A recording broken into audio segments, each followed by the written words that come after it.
இரண்டாம் ராஜராஜனின் காலத்தில் ராஜேஸ்வரம் என்று பெயரிடப்பட்டு பின் தாராசுரம் என்று அழைக்கப்படுகிறது. ஐராவதேஸ்வரரின் துணைவி தெய்வநாயகி. இந்திரனின் வாகனமாகிய ஐராவதம் என்கின்ற யானை துர்வாச முனிவரின் சாபத்தால் அதன் வெள்ளை உருவம் மாறி கருமை நிறம் அடைந்தது.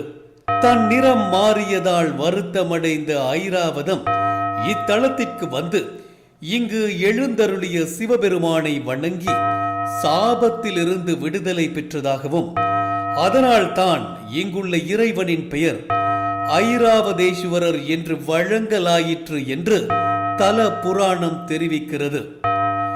இக்கோவிலுக்குள் காணப்படும் இந்திரன் அமர்ந்திருக்கும் ஐராவதத்தின் சிலை இக்கூற்றுக்கு சான்றாக உள்ளது.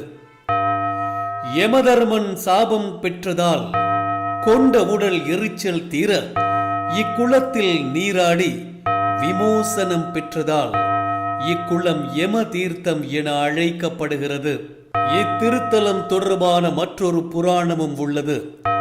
மரணமற்ற பெருவாழ்வு வாழவும் தேவர்களை வெல்லவும் தாரன் என்ற அசுரன் இத்தலத்து இறைவனை பூஜித்து தவம் இருந்து தான் விரும்பிய அருளை பெற்றதால் இத்தலம் உள்ள இடம் தாராசுரம் என்றானது என்று கூறுகிறது வரலாறு.